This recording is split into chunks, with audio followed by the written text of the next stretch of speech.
ইসলাম মুন্সিগঞ্জ থেকে বানিয়েছে জুলাইকে।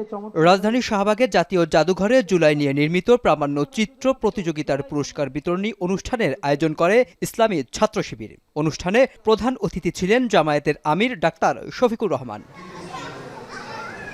অনুষ্ঠানে জামায়াতের আমির বলেন, সরকার সঠিক পথে না এলে অতীতের ফ্যাসিস্টের মতো পরিণতি ভোগ করতে হবে।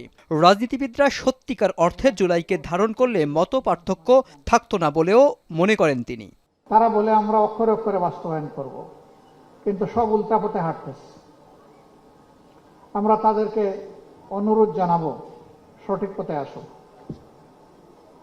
সঠিক পথে না আসলে এই জাতি অতীতে যাদেরকে সঠিক পথে এনেছে আপনাদেরকেও সঠিক পথে আসতে তারা বাধ্য করবে, অথবা অতীতের ফ্যাসিস্টদের যে পরিণতি হয়েছে সেই পরিণতি আপনাদেরকে ভোগ করতে হবে।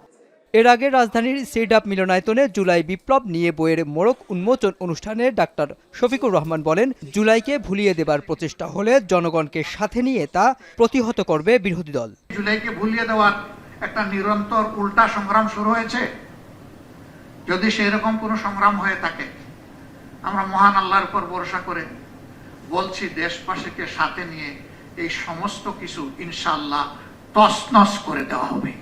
এদিকে জাতীয় প্রেস ক্লাবে শ্রমিক সমাবেশে জামায়াতের সেক্রেটারি জেনারেল মিয়া গোলাম পরোয়ার অভিযোগ করেন, ক্ষমতা পেয়ে জুলাই অভ্যুত্থানের চেতনা ভুলে গিয়েছে বিএনপি। এ সময় হরতাল অবরোধের মতো কঠোর কর্মসূচিতে ফিরতে চায় না বিরোধী দল। তাই সংসদেই গণভোটের রায় বাস্তবায়নের আহ্বান জানান তিনি। গণভোট কার্যকর করার প্রশ্নে এক চুলও আমরা ছাড় দেব না ইনশাআল্লাহ। আপনারা মেনে নেন, আমরা সহিংসতা, সন্ত্রাস, হটকারিতা, জ্বালাও পোড়াওয়ার দিকে যেতে চাই না। যদি না করেন, 11 দলীয় শীর্ষ নেতারা আগামীকাল 5 তারিখ বাইতুল মোকাররমের দক্ষিণ গেটে শীর্ষ নেতারা সমাবেশের ডাক দিয়েছেন। আপনাদের পক্ষ থেকে কোনো আশ্বাস না পেলে আগামীকালকে আবার বৃহত্তর কর্মসূচি আমাদের শীর্ষ নেতারা ঘোষণা করবেন। দেশব্যাপী এমন কর্মসূচি আসতেছে, 18 কোটি মানুষকে এই সংগ্রামে আমরা সম্পৃক্ত করবো ইনশাআল্লাহ।